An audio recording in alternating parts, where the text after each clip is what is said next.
بسم اللہ الرحمن الرحیم الصلاۃ والسلام علیکہ یا رسول اللہ وعلی آلکہ و اصحابکہ یا حبیب اللہ۔ حضرت عمر فاروق رضی اللہ تعالیٰ عنہ کا عدل و انصاف حصہ دوم۔ پہلے حصے میں 5 واقعات بیان کیے ہیں، اب 6واں واقعہ۔ ناظرین، آپ سے گزارش ہے، آپ کو ویڈیو اچھی لگے تو لائک کر دیں، چینل پر نیو ہے تو سبسکرائب کر دیں۔ حضرت مقبول کہتے ہیں کہ حضرت عبادہ بن صامت رضی اللہ تعالیٰ عنہ نے ایک دیہاتی کو بلایا تاکہ وہ بیت المقدس کے پاس ان کی سواری کو پکڑ کر کھڑا رہے۔ اس نے انکار کر دیا۔ اس پر حضرت عبادہ رضی اللہ تعالیٰ عنہ نے اسے مارا، جس سے اس کا سر زخمی ہو گیا۔ اس نے ان کے خلاف حضرت عمر بن خطاب رضی اللہ تعالیٰ عنہ سے مدد طلب کی۔ حضرت عمر رضی اللہ تعالیٰ عنہ نے ان سے پوچھا، آپ نے اس کے ساتھ ایسا کیوں کیا؟ انہوں نے کہا، اے امیر المومنین، میں نے اسے کہا کہ میری سواری پکڑ کر کھڑا رہے، لیکن اس نے انکار کر دیا، اور مجھ میں ذرا تیزی ہے، اس لیے میں نے اسے مار دیا۔ حضرت عمر رضی اللہ تعالیٰ عنہ نے فرمایا، آپ بدلہ دینے کے لیے بیٹھ جائیں۔ حضرت زید بن ثابت رضی اللہ تعالیٰ عنہ نے کہا، کیا آپ اپنے غلام کو اپنے بھائی سے بدلہ دلوا رہے ہیں؟ حضرت عمر رضی اللہ تعالیٰ عنہ نے بدلہ دلوانے کا ارادہ چھوڑ دیا اور یہ فیصلہ کیا کہ حضرت عبادہ رضی اللہ تعالیٰ عنہ اسے اس زخم کے بدلے میں مقررہ رقم ادا کر دیں۔ 7واں واقعہ۔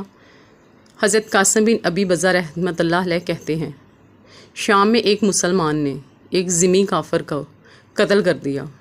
حضرت ابو عبیدہ بن جراح رضی اللہ تعالیٰ عنہ کے سامنے ہی مقدمہ پیش کیا گیا۔ انہوں نے یہ قصہ لکھ کر حضرت عمر رضی اللہ تعالیٰ عنہ کو بھیجا۔ حضرت عمر رضی اللہ تعالیٰ عنہ نے جواب میں یہ لکھا کہ یوں ذمیوں کا قتل کرنا اگر اس مسلمان کی مستقل عادت بن گئی ہے، پھر تو اسے آگے کر کے اس کی گردن اڑا دو، اور اگر وہ طیش میں آ کر اچانک ایسا کر بیٹھا ہے تو اس پر 4000 کی دیت کا جرمانہ لگا دو۔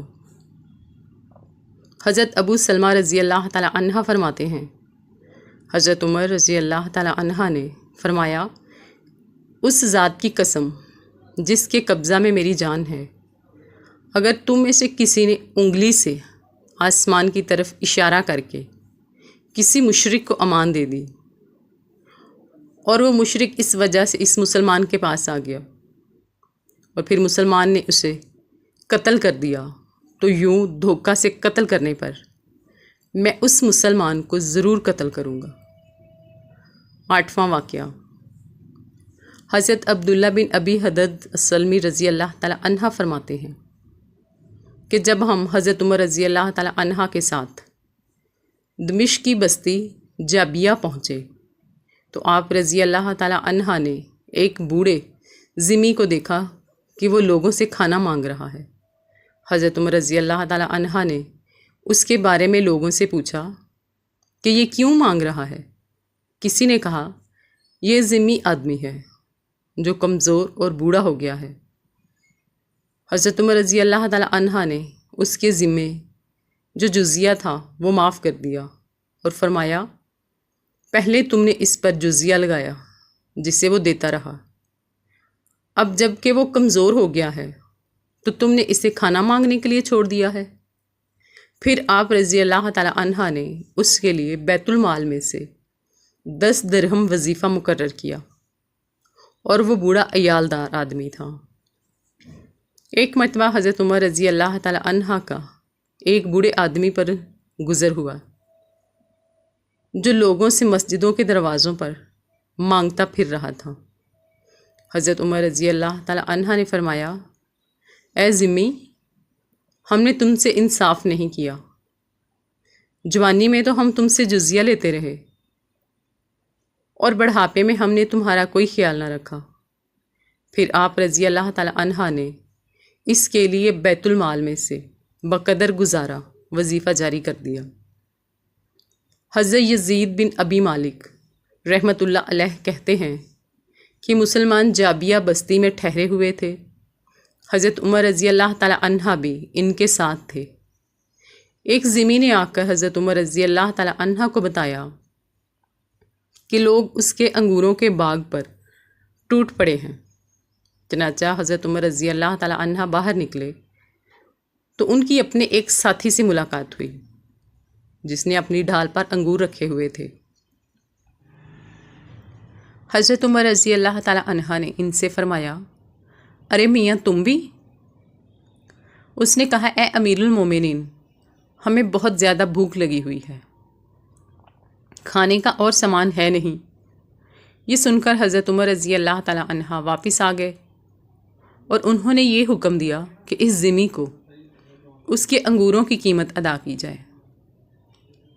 9واں واقعہ، حضرت سعید بن مسیب رحمۃ اللہ علیہ کہتے ہیں کہ ایک مسلمان اور یہودی اپنے جھگڑے کا فیصلہ کروانے کے لیے حضرت عمر رضی اللہ تعالیٰ عنہ کے پاس آئے۔ آپ رضی اللہ تعالیٰ عنہ نے دیکھا کہ یہودی حق پر ہے تو آپ نے اس کے حق میں فیصلہ کر دیا۔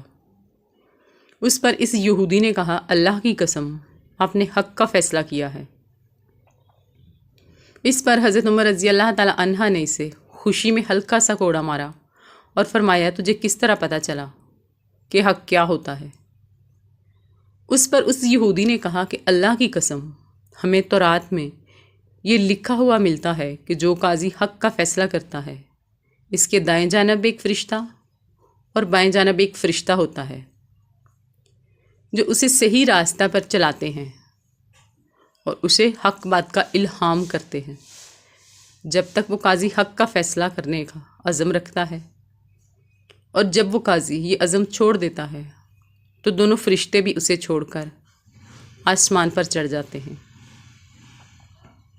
10واں واقعہ، حضرت ایاس بن سلمہ اپنے والد حضرت سلمہ رضی اللہ تعالیٰ عنہ سے نقل کرتے ہیں کہ انہوں نے کہا، ایک مرتبہ حضرت عمر بن خطاب رضی اللہ تعالیٰ عنہ بازار سے گزرے، ان کے ہاتھ میں کوڑا بھی تھا۔ انہوں نے آہستہ سے وہ کوڑا مجھے مارا جو میرے کپڑے کے کنارے کو لگ گیا، اور انہوں نے فرمایا، راستہ سے ہٹ جاؤ۔ جب اگلا سال آیا تو آپ رضی اللہ تعالیٰ عنہ کی مجھ سے ملاقات ہوئی۔ مجھ سے کہا، اے سلمہ، کیا تمہارا حج کا ارادہ ہے؟ میں نے کہا، جی ہاں۔ پھر میرا ہاتھ پکڑ کر اپنے گھر لے گئے اور مجھے 600 درہم دیے اور کہا، انہیں اپنے سفر حج میں لے جانا، یہ تمہارے کام آئیں گے، اور یہ اس ہلکے سے کوڑے کے بدلے میں ہیں جو میں نے تم کو مارا تھا۔ میں نے کہا، اے امیر المومنین، مجھے تو وہ کوڑا یاد بھی نہیں رہا۔ فرمایا، لیکن میں تو اس سے نہیں بھولا، یعنی میں نے مار تو دیا تھا لیکن سارا سال وہ مجھے کھٹکتا رہا۔